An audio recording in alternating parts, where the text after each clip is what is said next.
I don't think most of you realize that you do not have time. Everything is time. Time can be converted into anything. We all know time can be converted into money. People say often, time is money. This is true. Money is also time. You spend money to save time. Time is the enemy of the rich man, so he takes a private jet to save time. Money is the enemy of a poor man, so he waits for the bus to save money. But they're the same thing, money and time. So when I say you don't have time, this is something you need to remember because it's extremely important and you can apply it to most things. You do not have time to have a headache. Do you understand? I'm not saying you don't have a headache. I'm not saying your head doesn't hurt, but you don't have time for it to affect your life. You do not have the waking hours. You are being outcompeted and crushed by people who are more powerful and more connected than you'll possibly ever be, by people who know things you do not know. You do not have time to have a headache. It's simply not acceptable. How do you perform when you have headaches is a stupid question. The fact you've even framed it in that way shows that you don't understand the world. I'll give you another example. You don't have time to argue with your woman. Your woman started an argument today or yesterday, whatever, and you've been texting back and forth. You don't have time. You have things to do. There's unlimited work in the universe. You don't have time to have a headache or message girls or scroll Instagram. You don't have time for any of these things. Time is your lifeblood. It's all you've got. You can turn time into reputation. You could turn time into global fame. You could turn time into respect. You could turn time into a fantastic body. You could do anything with your time. You could choose a random embassy. You could choose a random country that you have beef with, Chile. And you could go stand outside the Chilean embassy with a sign saying, "Down with Chile," for no reason. But if you stood there every single day, after about 2 years, people would be like, who is this guy and why does he hate Chile so much? You can turn your time into anything you want. So how are you going to waste it sitting around saying, I have a headache? Boo boo, I have a headache. But the question is framed incorrectly. If I have a headache, I don't care. And one of the main reasons I don't care is because my enemy doesn't care. You know, when I got injured when I was training for fights, my coach would often say to me, is your enemy going to hit you less or show you mercy because of this injury? If you say, okay, we're about to fight, but halfway through the training camp, I hurt my foot, so, take it easy. No, he's going to try and destroy me anyway. So if he doesn't care, why do I care? And why does my coach care? Nobody cares. The people who are trying to steal your woman, and trust me, everyone is. The people who are trying to take the money that you want to earn and put it in their pocket before you can. The people who want to have large and gorgeous feathers on their peacock to show the world all the amazing things they've done. They don't care that you have a headache. So why do you care? You need to reprogram your mind. You don't have time to have a headache. You don't have time to be doing the majority of things you do. And there's always been and always will be, and we could talk about that again. We were talking earlier about competence, right? Do you think a woman sees you as competent if you complain about having a headache? Let's say you have a headache. It's fine. You have a headache. I'm not disputing that. Maybe it really hurts. That's terrible. If you go, oh, I've got such a bad headache, do you think a woman looks at you and goes, yes, oh, I found the guy for me? She may not say anything. She may say, oh, do you want a pill? But really, deep down, this guy's a dickhead. I mean, if you got hit in the head with a hammer or shot in the face, fine. But why do you have a headache? From what? Scrolling TikTok. A lot of you deserve the failure you endure. The universe is very giving. I often believe, people say the world's not fair. I'd argue that karmic retributions, and in the long run, all in all, is pretty fair. Karmic retributions are real. In the end, God gives you exactly what you deserve. So if you're not happy with your life, you have to ask yourself, do you really deserve more?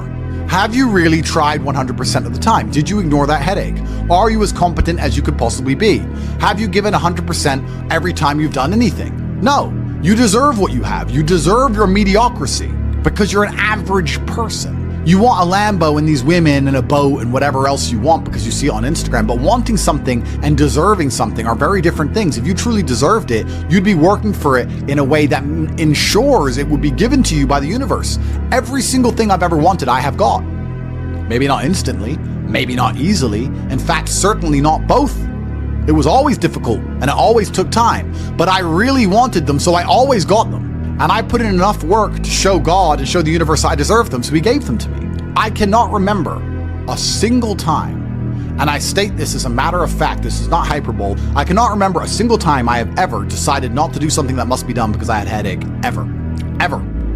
It is easier if you enjoy it, because you do not struggle with lack of motivation or lack of interest. For me to say you could honestly be world champion at something you hate is a lie. You can, however, be competent at things you don't like. You can be very good at something you don't like doing. To be the best in the world, you probably have to fall in love with it. But the way you do anything is the way you do everything. And you can fall in love with the idea of being good in general. So anything I do, I don't want to be bad at. I either don't do it or I try my very best all the time to become extremely good at it. I don't see the point in doing anything and being mediocre or being bad at it. What's the point? If I'm going to speak on podcasts, I want to be good at it. Anything I'm going to do, I want to be good at. Now, you should have enough respect for yourself that you're prepared to always put in the effort to give your best 100% because it is a habit. You should always give your best to anything you do. When you pick up a video game, you should give your best. When you drive a car, you should attempt to drive as efficiently as possible, using the brake as little as possible to not waste fuel, to make sure there's no close calls, no sudden braking. Most of you are just getting in your car and driving like a jackass from point A to point B, not trying to actually go, you know what, let me drive and pretend I have the queen in the back seat and I can't even brake suddenly. And I only have a fraction of fuel. How far can I go if I very smoothly, very calmly anticipate the traffic in advance, move my car in and out of the cars so I barely have to brake, keep moving slowly and smoothly? Let me try and get good at this. The way you do anything is the way you do everything. And it is a habit to be good at things. There's nothing wrong with just being good at things. To be the best in the world, you have to love it. That's true. But you're not going to love the majority of things you do. That's not realistic.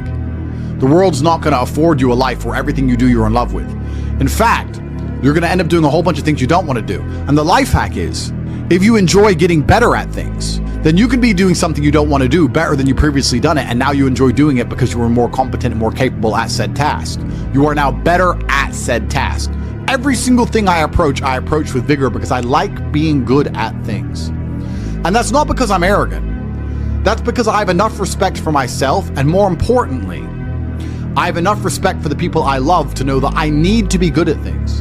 When my children, or when my women, or my family, or my people who rely on me, my brothers, anybody comes to me expecting me to do something for them, I need to have enough respect for them to know that I'm good at what they ask me to do.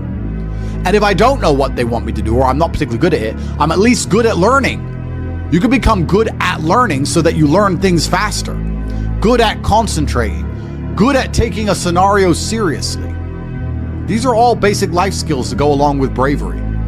That's going to put you in a competitive bracket amongst the masculine realm which exists today, because most people can't even focus. Most people can't even focus or try hard at anything. So to answer the question, can you become world champion without loving boxing? No, you can't become the best in the world. However, you can become very good at it because you can have enough discipline to ensure that you go to training, and you can make sure that you're the kind of person who, if you're going to go to training, you're going to try your best. Guys, you're going to go to training for an hour. Whether you try hard or don't try hard, you're going to spend an hour in the boxing gym. There is no reason to not try. That is a learnt habit. And what you often find with people who need to be motivated into things, because they're not disciplined enough to do things and not disciplined enough to do things properly, they'll go and say, I went to boxing training, as if that's all that it's about. It's not about going to the training. It's about trying hard in the training. It's about giving it your all. It's about dedicating yourself. You're going to give an hour up anyway. There's no reason to not try. Most people go through their entire adult life without trying 100% hardly ever. Think about it. Even when you go to the gym, you don't try 100%. You try 60%, 70%. You don't try 100% at home. What do you try 100% with? Do you really try 100% with work? Are you really moving that mouse as quickly as you possibly can? No, you're not trying. So you have people who have gone through life and are going through life without even giving 100% of what they've got ever. And it's interesting because we're entering the most competitive period of human history. So you need to get very good at everything you do, all of the time. You'll learn a lot of lessons about psychology in the boxing ring. Now, they're not related, technically. One's exercise, one's the psychology of people. But you'll learn in the fight ring, you'll learn that you're not tired when you're winning. You're tired when you're losing. That once you start to win, you get to find unlimited energy from the universe from somewhere, and you just continue to push forward, no matter how hard it is. Winning is easy. It's trying to turn it around when you're losing that is difficult. You take this lesson from boxing and you apply it to everything else in life. You apply it to money and say, once I start to make money, I know I will have endless motivation to keep making money. It's just hard to make money in the first place. It's hard to get over that hurdle, but once I get going, it's easy. It's a positive reinforcement loop. It's a spiral upwards into infinity. It's a tornado that takes you to the promised land. So to have that unique psychological conclusion, that unique psychological input, you had to become good at boxing. So it's very important that you're good at everything you do, all of the time. Don't do it if you're not going to try.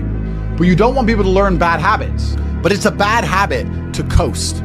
It's a bad habit to spend time and waste it. It's a bad habit to go, I tried, I went, I didn't give it my all, but at least I went. You see this kind of cope online all the time. Yeah, at least I went. It's going that matters. That's not true. It's trying that matters. So you see this kind of cope. Yeah, well, I didn't feel like going to the gym, but I went and just had a light session. Why? You went anyway. So why did you have a light session? If you're gonna go, do it. If you're gonna do it right. There's no point in half doing anything. You may as well have not done it at all. So this idea you can coast through things, this idea you can lazily try or pretend to try or just showing up counts, I dispute all of that absolutely. You give 100% of your heart, soul, and vigor to anything you do, and it becomes a habit so that it's all you know how to do. Before you know it, you're driving a car trying to do it as well as possible. And you're having a conversation trying to be as clear and compendious and concise as possible. And you're trying to make money as much as possible, as efficiently as possible. And you're trying to educate your children as well as possible. You're trying to protect your family as much as possible. You're trying to get as strong as possible. Because all you know is maximum limits. That's all you've ever done. You've never done any of this, that garbage can go out the window. So you need to get good at getting good at things. And you need to get good at trying 100% at all things, whether you like them or not. And this will give you a base level of competency in all realms, even if you're not in love with said task. Success is like being pregnant. Everyone says congratulations, but nobody knows how many times you get fucked. Absolutely. But that's the beauty of success, right? Because all the times you get fucked teach you the lessons you need to be successful in the first place. You would never be successful without getting screwed over. And also, you wouldn't be happy with your success without getting screwed over. The reason you appreciate that woman who's so good to you, who you trust with all your heart, who's loyal to you, is because that other woman cheated on you.